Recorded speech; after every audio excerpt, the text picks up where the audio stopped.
Hello guys, welcome back to my channel. So guys, last part में जैसा कि हमने देखा था कि सोंगलन ने वूजियान को कहा था कि उसे वैन कंपनी में किसी काम के लिए जाना है, और वूजियान जो कि इस बात के लिए मान चुका था।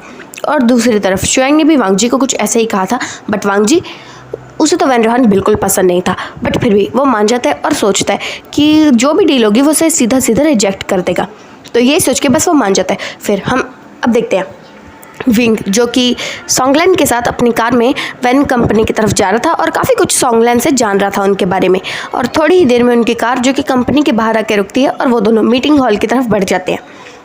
और वहाँ पर काफ़ी ज़्यादा लोग थे, जैसे कि जिन कंपनी के ओनर, नी कंपनी के ओनर, वैन कंपनी के ओनर और उनके फ्यूचर में होने वाले ओनर्स यानी कि उनके बच्चे जो कि अभी कंपनी में एक अच्छी पोस्ट पे काम करते हैं। तो फिर अब हम देखते हैं, वो सब लोग विंग को वहाँ पर देख के शॉक थे, क्योंकि उन्हें नहीं पता था कि जंग फेंगमिया ने उसे ओनर बना दिया है। और जब उन्हें पता चलता है तो वो सब वूजियान से बात कर रहे थे। और फिर थोड़ी ही देर में वहाँ पर वांग जी की कार आती है और फिर शुयांग और वांग जी अपने कदमों को लेते हुए उस मीटिंग हॉल की तरफ बढ़ जाते हैं। शुयांग जैसे ही मीटिंग हॉल का डोर वांग जी के लिए ओपन करता है तो वांग जी जो कि अपने फ़ोन में कुछ देख रहा था, और जैसे ही उसकी नज़रें ऊपर उठती है तो वो एक पर्सन को देखता है जिसे उसने बिल्कुल भी एक्सपेक्ट नहीं किया था यहाँ पर, कि क्या ये हो भी सकता है। ऐसा तो उसके मन में कभी आया ही नहीं था। और सब लोग वूजियान से बातें करने में इतना ज़्यादा खोए हुए थे कि उन्हें पता भी नहीं चला कि डोर ओपन हुआ है और कोई वहाँ पर है। ये बात उन्हें बिल्कुल भी जैसे अंदाज़ा ही नहीं हुआ। और वांग जी जो कि बस उस पर्सन को देख रहा था और वो कुछ सोच रहा था, उसकी आंखों से आंसू बहने लगे थे, मतलब बहने वाले थे ऑलमोस्ट। अगर वो एक बार अपनी आइज़ ब्लिंक करता तो उसके आंसू बह जाते, बट फिर उसे अपनी ही एक बात याद आ जाती है और फिर वो जैसे तैसे करके अपनी आंखों से उन आंसुओं को रोक लेता है। और फिर उसके कानों में कुछ आवाज़ें गूंजने लगती है, जैसे कि लैंजन तुम बहुत ब्यूटीफुल हो, लैंजन तुम लेट हो, लैंजन तुम कितने प्यारे हो, लैंजन तुम धोखेबाज हो। और ये सारी बातें याद करते ही वांग जी जो कि अपनी आंखें टाइटली बंद कर लेता है और टर्न हो जाता है। और जैसे ही वो टर्न हुआ था तभी सबकी नज़रें गई थी कि वहाँ पर लान कंपनी के ओनर आ चुके हैं। और वो लोग देखते हैं कि जो वांग जी है, वांग जी टर्न हो चुका है और वांग जी की बैक उन सब की तरफ है। विंग ने भी उसको देखा, बट उसे समझ में नहीं आया कि आखिर इस पर्सन ने अपनी टर्न क्यों हुआ है। तो फिर वांग जी जो कि किसी को जवाब ना देता हुआ सीधा बाहर की तरफ चला जाता है। शुयांग जो कि पीछे से कहता है बॉस बॉस आप कहाँ जा रहे, रुकिए। और शुयांग वहाँ पर ज़्यादा बातें ना करते हुए वांग जी के पीछे पीछे चला गया। और फिर वैन चाओ जो कि खड़ा उतर कहता कि ये नंबर 1 है, इसका मतलब क्या है, इसका मतलब क्या ये है कि ये हमें ऐसे इग्नोर करेगा, हमारी इंसल्ट करेगा। ये लान वांग जी अपने आप को समझता क्या है। और लान वांग जी ये नाम सुनते ही वी वूजियान जो कि अपनी जगह से खड़ा हो गया था और उसके माइंड में जैसे बहुत सारे एकदम से पत्थर आके लगने लगे, उसे ऐसा लग रहा था। और उसके माइंड में भी कुछ क्लिक होता है, लान वांग जी, लांजन, क्या वो सच में लांजन था, ऐसा उसके माइंड में आ रहा था। और वो बस जल्दी से खड़ा होता है और फिर सबको बो करके कहता है मैं थोड़ी देर में आ रहा हूँ। और ये कहने के बाद वो वहाँ से निकल जाता है। सोंगलन जिसे कुछ भी समझ में नहीं आता कि आखिर अगर वांग जी गए तो वूजियान भला वहाँ क्यों जा रहा है, बट ऐसा तो कुछ हो ही नहीं रहा था। मतलब वूजियान वहाँ क्यों जा रहा है ये बात सोंगलन को बिल्कुल भी समझ में नहीं आ रही थी। तो वूजियान जो कि उस मीटिंग हॉल से बाहर चला जाता है और फिर वो वांग जी को ढूंढने लगता है। वांग जी जो कि कंपनी से बाहर आ चुका था और जाके अपनी कार में बैठ चुका था ड्राइविंग सीट पे। शुयांग जो कि भागा भागा आया था, वांग जी कार चलाने ही वाला था कि इससे पहले शुयांग आके कार में बैठ गया था। उसे वांग जी से पूछना तो था, बट वांग जी इतना ज़्यादा गुस्से में था कि शुयांग की हिम्मत नहीं हुई कि वो उससे कुछ पूछ सके, इसलिए उसने कुछ नहीं कहा और वो बस कार में बैठ गया। और वांग जी जो कि कार को बिल्कुल तेज़ ड्राइव करते हुए उस कंपनी से बाहर जाने लगा। और विंग जो बाहर आया था तो उसने देखा कि वांग जी जो कि कार कितनी ज़्यादा तेज़ी से ड्राइव कर रहा है, और उसे पता चल गया कि वांग जी ने पक्का उसे देखा होगा, इसलिए वो इतना ज़्यादा गुस्से में आ चुका है। और वो भी अपनी कार को उठाता है और वहाँ से जाने के लिए जैसे ही वो कार की तरफ जा ही रहा था कि तभी सोंगलन जो कि उसे आवाज़ देता है और वो पीछे मुड़ता है। तो विंग जो कि सोंगलन को देखता है और कहता है सोंगलन मुझे भी बहुत ज़रूरी काम है। तो बट वो आगे देखता है कि वांग जी की कार तो उसे कहीं दिख ही नहीं रही है। और फिर वो जाने ही वाला था कि तभी उसका फ़ोन रिंग होता है और वो देखता है कि उसके फादर का कॉल है, और वो अपने फादर का कॉल इग्नोर तो बिल्कुल भी नहीं कर सकता है। इसलिए वो कॉल उठाता है। तो उसके फादर जो कि उसे कहते हैं कि विंग जल्दी जाओ वहाँ, वो बहुत ज़रूरी काम है। और ऐसा कुछ काम देने के बाद बस विंग जो कि वांग जी के पीछे नहीं जा पाए, क्योंकि ना तो उसे वांग जी की कार कहीं दिख रही थी और ना ही उसे पता था कि वो कहाँ गया, इसलिए वो बस मन मार के वापस उस मीटिंग में चला जाता है और जाके डील साइन कर लेता है। तो अब हम दूसरी तरफ देखते हैं वांग जी जो कि कार को बहुत तेज़ी से ड्राइव करते हुए एक जंगल में ले आता है, और जंगल से होते हुए वो उस मेंशन को पार करता है जहाँ पे जाओ जिशु और शाओ शिंगचैन थे। उसके तो बहुत ज़्यादा आगे जाने के बाद वो एक फैक्ट्री में पहुँच जाता है, और वो वहीं पर कार को रोकता है और फिर अपना फ़ोन उठाता है और कुछ 4-5 लोगों को मैसेज करता है, और फिर वो कार से उतर जाता है और स्वयं से कहता है बाहर मत निकलना। और ये चीज़ उसने इतनी डरावनी वॉइस में कही थी कि शुयांग उसकी तो हिम्मत ही नहीं थी कि वो बाहर निकल जाए, उसे मरना थोड़े ना, इसलिए वो बस चुपचाप वहाँ था। और फिर वांग जी जो कि उस फैक्ट्री के अंदर चला जाता है और फिर वो देखता है उस फैक्ट्री के अंदर चला जाता है। वेल वो फैक्ट्री बहुत ज़्यादा बड़ी थी, बहुत ज़्यादा डार्क थी, वहाँ कुछ दिख नहीं रहा था और वहाँ पर कोई भी नहीं था। वांग जी जो कि जाता है और एक सोफे पे बैठ जाता है और फिर वो वेट करने लगता है। उसे वेट बिल्कुल भी नहीं हो रहा था और उसे बहुत ज़्यादा गुस्सा आ रहा था, इसलिए वांग जी जो कि उस काउच से उठता है और फिर पूरी फैक्ट्री में घूमने लगता है, और उसके सामने जो जो चीज़ें आ रही थी वो उसे उठा उठा के बस फेंके जा रहा था, क्योंकि उसे इतना ज़्यादा गुस्सा आ रहा था। और वांग जी जिसका सारा सामान तोड़ने के बावजूद भी मन भरा नहीं था, वो उस फैक्ट्री के एक दूसरी जगह में जाता है, बिल्कुल छोटे से कोने में, मतलब एक रूम टाइप था बट वो रूम नहीं था, स्टोर रूम टाइप कह सकते हैं। वहाँ जाता है और वो वहाँ देखता है कि 2 लोग जो कि चेयर से बंधे हुए हैं, वो अपनी गन उठाता है और उन्हें शूट कर देता है। पर फिर भी उसका गुस्सा जो कि शांत होने का नाम ही नहीं ले रहा था, और वो बस अपने बालों को नोचे जा रहा था क्योंकि उसे बहुत ज़्यादा वाला गुस्सा आ रहा था। और फिर वो अपनी गन को ज़मीन पे इतनी ज़ोर से फेंकता है कि उसकी गन के टुकड़े टुकड़े हो जाते हैं। और फिर ये बात सुनते ही ये बात देखते ही जो शुयांग था वो छुप छुप के बस ये देखे जा रहा था। वेल वांग जी ने वैसे तो उसे मना किया था, बट वो फिर भी छुप छुप के उसे देख रहा था और उसे समझ में नहीं आ रहा था कि आखिर ऐसा क्या ही हुआ है कि उसके बॉस इतने ज़्यादा गुस्से में आ चुके हैं। उसका मन तो क्या था कि वो लैन सेचन को बता दे, बट उसे मरना थोड़े ना कि वो बता दे और फिर वांग जी बाद में उसे जान से मार डाले, क्योंकि शुयांग ने ये देख लिया था कि वांग जी ने किसी को मार डाला है।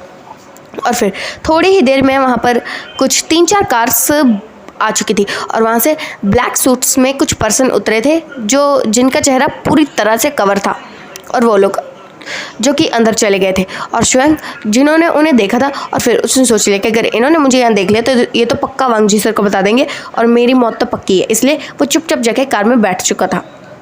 और फिर वो सारे के सारे पर्सन जो कि इस फैक्ट्री के अंदर जाते हैं और फिर वो अपने बॉस को देखते हैं जो कि काफ़ी ज़्यादा गुस्से में लग रहा था। तो वो सब के सब वांग जी के बिल्कुल सामने आके खड़े हो जाते और कहते बॉस क्या हुआ है। तो वांग जी जो कि उन सब की तरफ टर्न होता और कहता मैंने कहा था कि हमें उसे नहीं छोड़ना है, वो अभी तक ज़िंदा क्यों है। और ये बात सुनते ही वो सब लोग कहते हैं बट बॉस आपने ही तो कहा था कि उसे मारना नहीं है, हमें बस उसे वहाँ से निकालना है और कुछ नहीं करना। तो इस बात पे जो शुयांग था सॉरी गाइस शुयांग नहीं वो वांग जी था, वो कह रहा हाँ मैंने कहा था कि उसे जान से नहीं मारना, पर ये तो कहा था ना कि मुझे उससे इस दुनिया में नहीं देखना है, इस शहर में नहीं देखना है, मुझे कहीं नहीं देखना है उसे। तो मेरी बात समझ में क्यों नहीं आती है।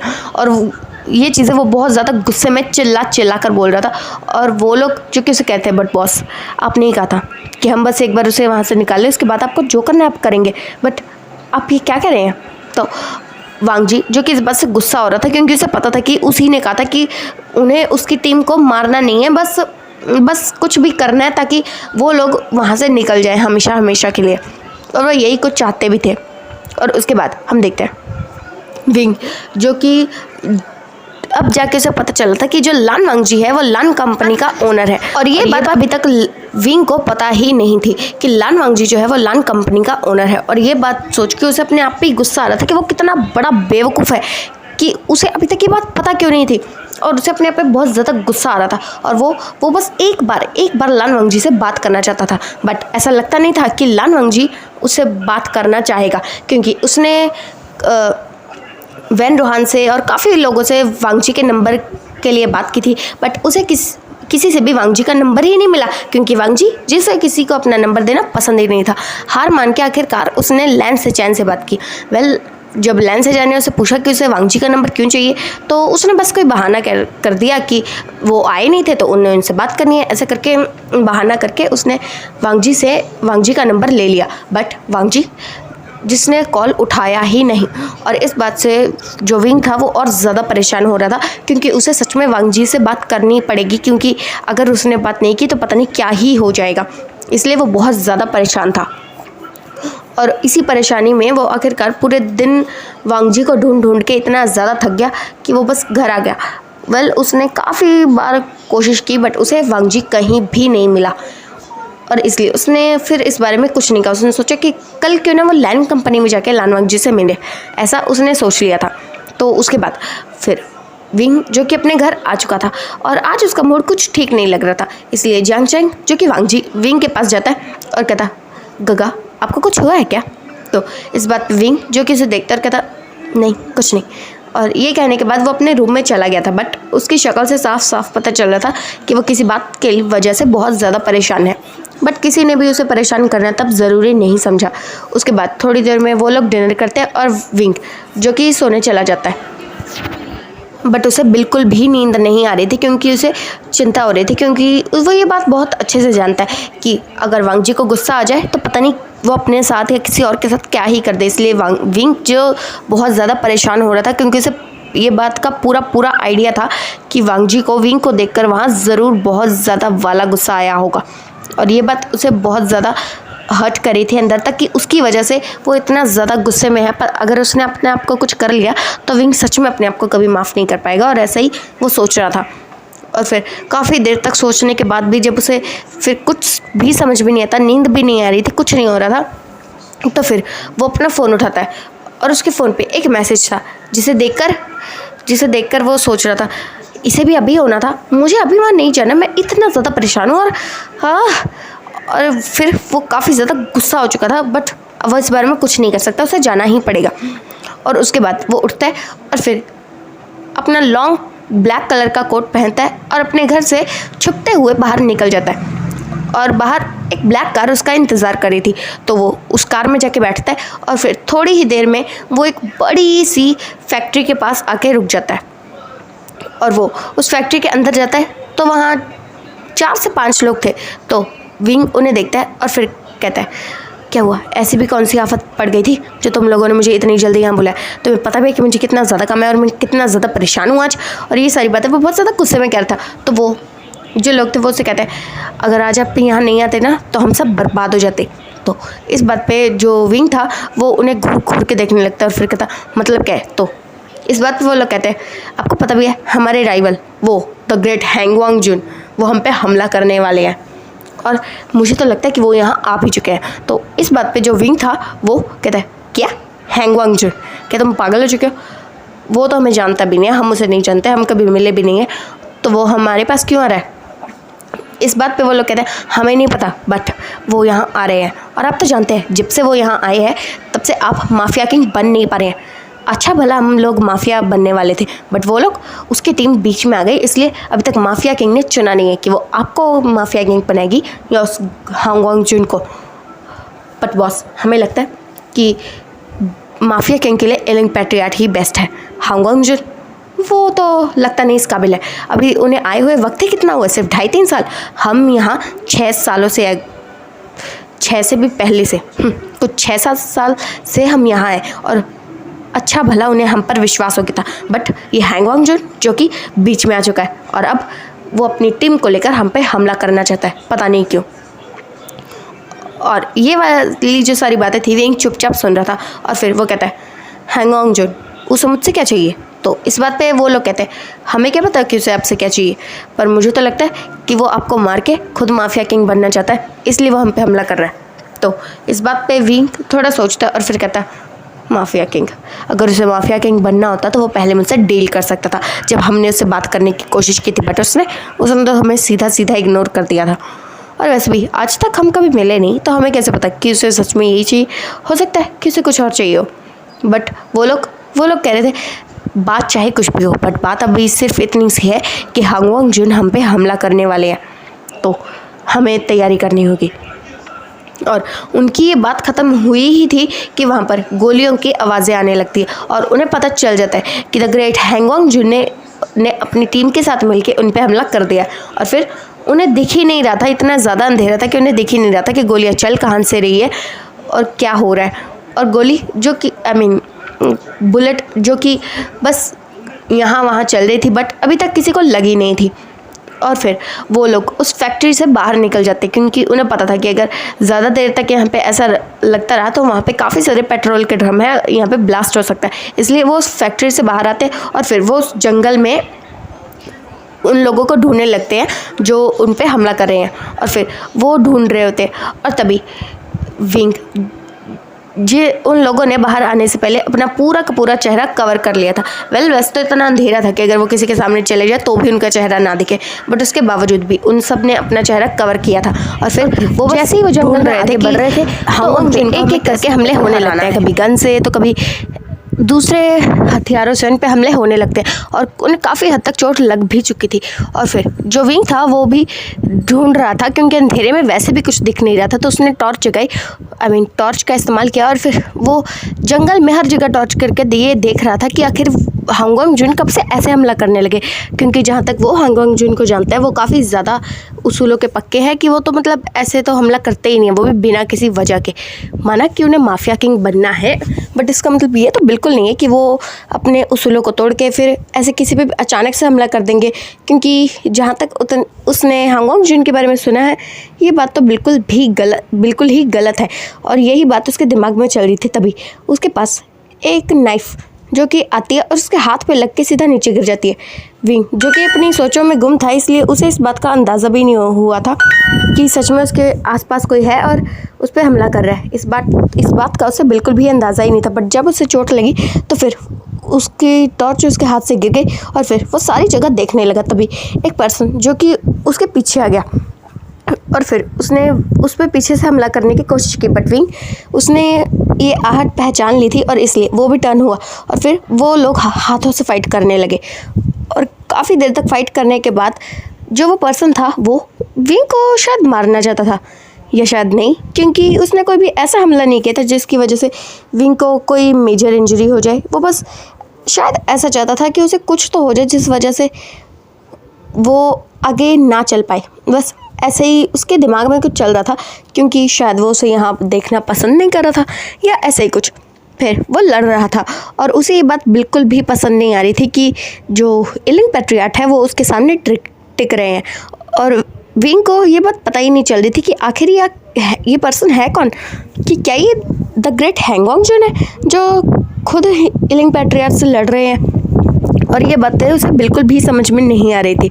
और द हैंगओंग जुन जो कि इलिंग पैट्रियट से लड़ते हुए अब काफ़ी ज़्यादा परेशान हो चुके थे। उनका मन तो ऐसा कर रहा था कि इसे जान से मार डाले, बट सीरियसली वो उसे जान से शायद मारना चाहते हैं या शायद नहीं चाहते, उन्हें खुद भी नहीं पता कि आखिर वो चाहते क्या है। इसलिए वो जो कि थोड़ी चालाकी करता है और उसके नेक पे ऐसा वार करता है कि वो तभी के तभी वहाँ बेहोश हो जाता है।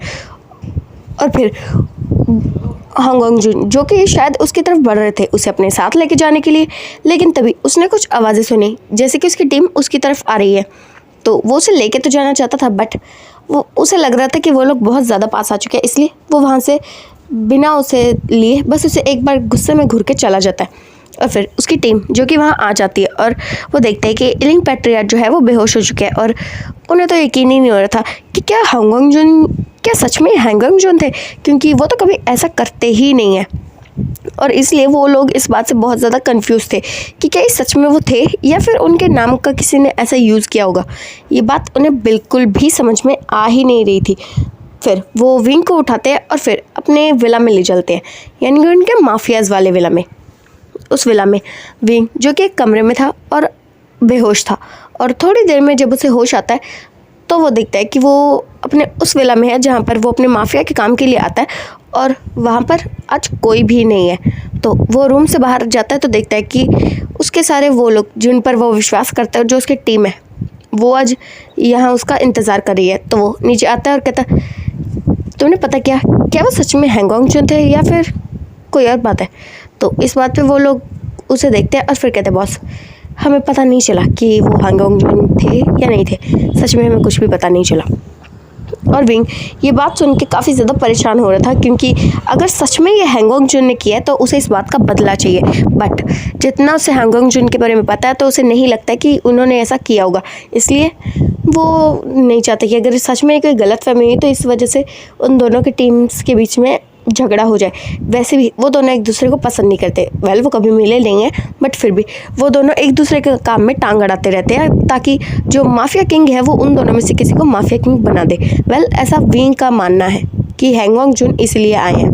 तो अब थोड़ा अंडरवर्ल्ड के बारे में जान लेते हैं। अंडरवर्ल्ड जहाँ पर माफियाज की बहुत सारी गैंग है, बट कुछ सालों पहले तक यहाँ पर सिर्फ एक नाम चला करता था, एलिंग पैट्रियाट, जो कि माफिया किंग के बाद माफिया किंग सबसे ऊपर है, बट एलिंग पैट्रियाट वो बहुत ज़्यादा खतरनाक है और उसकी टीम जो कि उसके जितनी ही खतरनाक है, और ऐसा पूरे माफिया वर्ल्ड में कहा जाता था। और ये जल्द ही माफिया किंग बनने वाली थी, माफिया किंग की टीम बनने वाली थी, बट ऐसा तो हुआ ही नहीं, क्योंकि कुछ 3 साल पहले एक और टीम जिसके चीफ यानी कि द ग्रेट हैंगोंग जुन है, उसकी टीम जो कि बिल्कुल एलिंग पैट्रियाट के टक्कर की है, और वो जब माफिया किंग एलिंग पैट्रियाट को माफिया किंग बनाने वाले थे तभी वो टीम बीच में टपक पड़ी, और उसने ये साबित करने में कोई कसर नहीं छोड़ी कि वो एलिंग पैट्रियाट से बेस्ट है। और इसी वजह से उन दोनों में हमेशा फाइट्स होती रहती, वो एक दूसरे के काम में टांग अड़ाते हैं ये दिखाने के लिए कि वो बेटर है या कौन बेटर है, और इसलिए वो हमेशा ऐसे करते रहते हैं। बट आज तक ना तो वो कभी मिले हैं और ना ही कभी एक दूसरे को जानते हैं। इनके चेहरे तो सच में किसी ने नहीं देखे, बस इन दोनों के नाम हैं जिनसे इन्हें पहचाना जाता है, द एलिंग पैट्रियाट और द हैंगोंग जुन। एलिंग पैट्रियाट जिसकी टीम में तकरीबन कुछ 5 लोग हैं, और हैंगोंग जुन जिसकी टीम में भी 5 लोग हैं। बट अभी पता चला है कि हैंगोंग जुन की टीम में एक नया बंदा शामिल होने वाला है। किसी को उसकी टीम के बारे में या उसके बारे में कोई इन्फॉर्मेशन तो नहीं है, बट होता है ना क्यूरियोसिटी कि आखिर द ग्रेट हैंगोंग जुन की टीम में ऐसा कौन आने वाला है जिसे खुद हैंगोंग जुन ने चुना है। इसलिए सब लोग ये जानना तो चाहते हैं, बट वो ये बात बिल्कुल भी जान नहीं सकते क्योंकि उन्हें तो इस बात की इजाज़त ही नहीं है। तो अब हम देखते हैं फिर विंग जो कि इस बारे में काफ़ी जानकारी निकालने की कोशिश करता है, बट उसे बिल्कुल भी पता नहीं चलता है कि वो हैंगोंग जुन थे या नहीं थे, और फिर वो इस बात से भी परेशान हो जाता है। वो पहले लान वांगजी के लिए परेशान था, बट अब वो हैंगोंग जुन के वजह से भी परेशान हो चुका है। दूसरी तरफ हैंगोंग जुन यानी कि वांगजी जो कि अपने विला में अपनी टीम के साथ आ चुका था, और उसकी टीम जो कि उस कह रही थी बॉस आपने उसे मारा क्यों नहीं। तो वांगजी जो कि इस बात पर शांत था क्योंकि उसे खुद भी नहीं पता कि उसने उसे क्यों छोड़ दिया, जबकि वो वहाँ पर उसे मारने ही तो गया था, बट उसे ये बात खुद भी नहीं पता, इसलिए वो उन्हें क्या ही जवाब दे। और ये सोचते हुए वो बस वहाँ से जाने लगा। तो उसका एक टीम मेंबर वो कहता है वांगजी आखिर बात क्या है। तो वांगजी जो कि टर्न होता है और फिर कहता है कुछ नहीं, सच कहूँ तो मुझे कुछ समझ में ही नहीं आ रहा है। और ये कहने के बाद वो अपने रूम में चला जाता है, और अपने रूम में जाने के बाद बस वो सोचने लगता है कि आखिर उसने ऐसा क्यों किया, वो उसे मारने गया था तो आखिरकार उसने उसे मारा क्यों नहीं। और ये बात जो थी वो उसके दिमाग में जैसे बैठ ही चुकी थी, और उसे कुछ भी समझ में नहीं आ रहा था, और उसे बुरा भी लग रहा था कि क्या उसने सच में से हर्ट कर दिया, क्योंकि वो ऐसा तो नहीं चाहता था, वो बस उसे यहाँ से निकालना चाहता है, माफिया की दुनिया से वो उसे निकालना चाहता है। बट उसका ये मतलब तो कभी भी नहीं था कि वो उसे मारना चाहता है या फिर उसे दुखी देखना चाहता है। और अब उसे कुछ भी समझ में नहीं आ रहा है कि आखिर वो क्या कर रहा है, क्यों कर रहा है, किस लिए कर रहा है। ये सारी बातें उसकी समझ में नहीं आती, और वो यही सोचते सोचते कब सो जाता है उसे खुद भी पता नहीं चलता। और तकरीबन कुछ 2 घंटे बाद उसके रूम पे नॉक होता है, तब जाके उसकी आंखें खुलती है, और फिर वो बाहर देखता है तो उसकी टीम जो कि उसके पास थी। तो वो कहता है क्या हुआ तुम सबको। तो वो कहते हैं बॉस आपके इस काम के चक्कर में हम अपना असली काम तो भूल ही गए। तो वो लोग तो वांगजी उन्हें देखता है और कहता है कौन सा काम। तो इस बात पे उसकी टीम जो होती है वो कहती है आपको शायद पता नहीं है, बट माफिया किंग ने आपको मिलने के लिए बुलाया था, और वो तो आप भूल ही गए एलिंग पैट्रियाट के चक्कर में। तो इस बात पे वांगजी जो कि शायद ये सारी बातें भूल चुका था, बट उसे फिर से सब कुछ याद आ जाता है, और फिर वो कहता है हाँ मैं जा रहा हूँ। और ये कहने के बाद फिर वो तैयार होता है और अपनी टीम के साथ माफिया किंग की विला की ओर निकल जाता है। और तकरीबन कुछ 4-5 घंटे ट्रैवल करने के बाद वो एक बड़े से ब्लैक मैंशन में आके रुकता है और उसके आसपास बहुत सारे गार्ड्स थे। और फिर लान वांगजी यानी कि द ग्रेट हैंग वांगजुन, जिन्होंने अपना फेस तब भी कवर किया हुआ था, और फिर वो उस विला के अंदर जाते हैं तो देखते हैं एक बड़े से किंग साइज़ की चेयर पे एक पर्सन जो कि बैठा हुआ है और उसके चेहरे पर गॉगल्स हैं और वो बस एक अजीब सी स्माइल करके हांग वांगजुन को देख रहा है। और हांग वांगजुन जो कि बात जानते हैं कि ये कमीना कितना ज़्यादा ही कमीना है, जब देखो से ऐसे घूरता रहता है बदतमीज़ कहीं का। उसके मन में चल रहा था कि अगर ये माफिया किंग नहीं होता ना, इसकी तो मैं जान ले लेता, एक बार मैं माफिया किंग बन जाऊँ ना, इसे तो अपने हाथों से मार डालूंगा, ऐसा उसके मन में चल रहा था। और फिर वो जो माफिया किंग होते हैं वो उसकी तरफ देखते हैं और कहते हैं, हांग वांगजुन, मुझे पता चला तुमने इलिंग पैट्रियट पे हमला किया, तो तुमने उसे मारा क्यों नहीं? और ये कहने के बाद वांग जी जो कि उसे घूर घूर के देखने लगता है, क्योंकि जहाँ तक उसे पता माफिया किंग को तो इलिंग पैट्रियट कुछ ज़्यादा ही पसंद है ना, तो वो बोला ऐसे कैसे कह सकता है। सो गाइस अब हम बाकी कल जानेंगे। सो गाइस आपको ये पार्ट जैसा भी लगा हो कमेंट में ज़रूर बताना, and good bye, take care, and comment तो ज़रूर करना। Bye guys.